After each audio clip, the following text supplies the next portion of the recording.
And welcome to yet another Minute Microscopy. I'm Eric Rosenblatt, and today I'd like to provide my thoughts on the antitrust lawsuit against Apple. So, first off, I think the whole thing is ridiculous. Antitrust rules in the US center around fostering competition and preventing monopolies, essentially. And Apple is definitely not a monopoly, not even close. There are plenty of competitors, some of which hold a larger share of the market than Apple does, depending on the product. Honestly, I find it amusing, this whole idea of regulations and government preventing monopolies when natural monopolies rarely exist. And if they do, it's only for a brief time. No, it takes government and regulations to sustain a monopoly. Now, I'm no fan of Apple or their products. In fact, I find them kind of awful and many of their users pretentious and cult like. Now, I apologize if you use Apple stuff and this offends you. It's just the way it appears from my perspective. But even I don't want to see this company raked over the coals for bullshit reasons. It's pretty much the same nonsense that Microsoft was hit with years ago, and I'm no fan of them either. Much of the justification for this lawsuit is tenuous at best, reliant on a total misunderstanding of how technology, business, and the economy works. Typical politicians. In fact, there's even an argument stating that Apple somehow makes their competitors' products worse. What? How? Are the competing companies subsidiaries of Apple or something? Perhaps it could be related to products and technologies Apple has a copyright or patent for, stuff that they exclusively control, something only facilitated by government.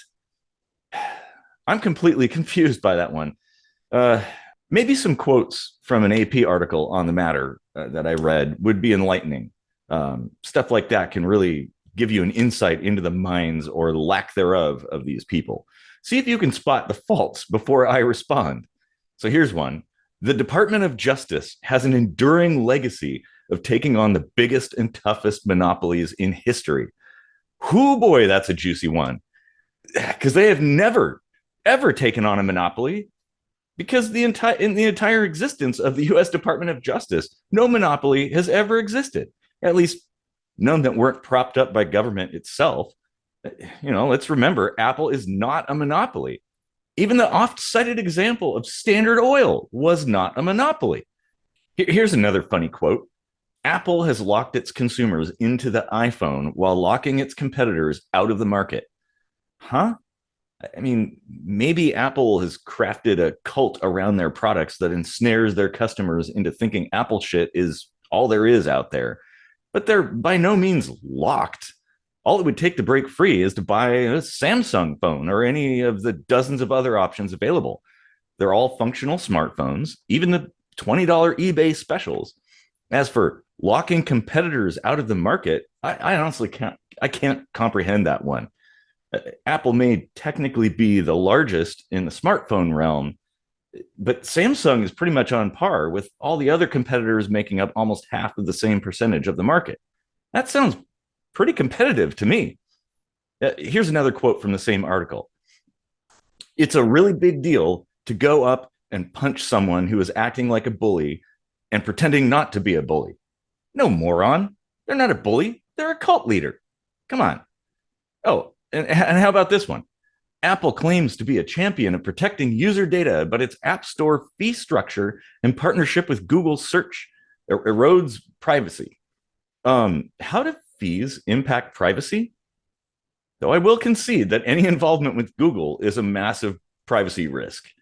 Don't be evil, right? One argument has to do with what Apple is charging for its products and how much higher they are than the competition. Have you ever heard of Neiman Marcus or Prada?